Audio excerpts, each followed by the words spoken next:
Shalom everyone, I am Priya, a student of the Holy Torah at ACTC Seminary. ప్రియమైన స్నేహితులారా, ఈ వారం తోరా గ్రంథం నందు రెండవ పర్ష నోక్ అనగా విశ్రాంతి లేదా ఓదార్పు అని అర్థం. ఇది సెఫర్ తోరాలో రెండవ పర్ష మరియు సెఫర్ బెరషిత్ లేదా ఆది కాండంలో రెండవ పర్ష. ఈ పర్ష యొక్క 6వ అలియ వాక్య భాగములు. బెరషిత్ 9వ అధ్యాయం 18వ వచనం నుండి 10వ అధ్యాయం 32వ వచనం వరకు. ఈ 6వ అలియాలో నోక్ యొక్క కుమారులు షేమ్, హామ్ మరియు యాపేత్ జలప్రలయం తర్వాత మానవ జాతి యొక్క పూర్వీకులుగా పరిచయం చేయబడ్డారు. నోక్ ఒక ద్రాక్ష తోటను నాటి తాగి మత్తులో ఉండగా హామ్ అతని నగ్నత్వాన్ని చూసి అగౌరవం చేస్తారు.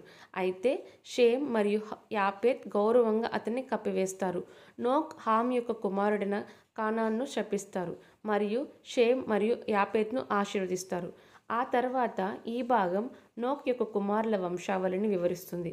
వారి నుండి ఉద్భవించిన జాతులు మరియు ప్రజలను జాబితా చేస్తూ భూమి అంతటా వ్యాపించిన వారిని వర్ణిస్తుంది. ఈ భాగం ప్రపంచం యొక్క పునరావాసం మరియు నోక్ కుటుంబంలోని చర్యల యొక్క పరిణామాలను నొక్కి చెబుతుంది. ప్రియమైన స్నేహితులారా, మరిన్ని తోరా పాఠాల కోసం మా యూట్యూబ్ ఛానల్ను సబ్స్క్రైబ్ చేయండి. షలోమ్ లెహిత్రోత్.